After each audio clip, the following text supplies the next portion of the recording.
Maro ireo malagasy monina ny velany te handefa vola ty Madagascar saingy manany avery zany ka miemotra hony teo anivon'ny postra malagasy. Tsy atokisan'ireo malagasy pila ravinahitra ny fisian'ny fanelanelana amin'ny fandefasan'izany vola zany. Nisy ireo efa nandefa nanganana trano ty Madagascar saingy tsy hita ny vola no tsy tafatsangana ihany koa ny trano, hoy ny fanazavana. Ho fitsonjovan'ireo malagasy pila ravinahitra ny velandreo no nananganana ny tsinjo DIASPORA.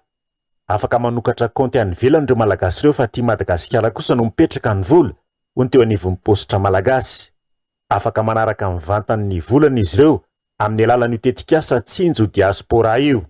Tao anatin'ny asan'ny postra malagasy ihany koa le resaka épargne izay ankehitriny miasa dia miasa tokoa satria na ireo banky eto atoerana eto Madagascar dia efa mampiasa an'izany ihany koa amin'ny resaka crédit fa ny postra malagasy aloha teo zany dia ny fanaovana épargne na ireo tolotra ohatrany hoe tsinjo lavitra, tsinjo fahaterana, dia misy vaovao hoe tsinjo diaspora satria mieritreritra ihany koa tsika zany ho an'ireo teratany malagasy any ivelany izay mety hoe te handefa vola sy hametraka vola amin'ny postra malagasy. Fa indrindra ny resahantsika eto dia ny fanapariahana ny fampiasana ny teknôlôjia vaovao.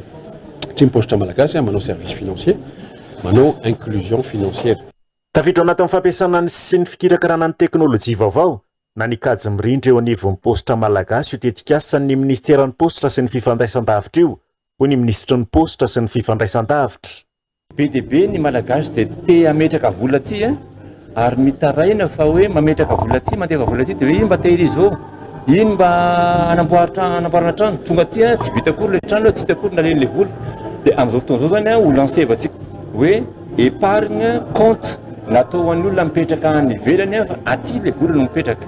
Manokatra compte izy any an-dafy fa aty io compte io no mipetraka dia mandefa vola avy any an-dafy izy dia miditra direct amin'le compte-ny aty, tsy mandalo tanan'izy. Zany zao vokatra vaovao vokarintsika.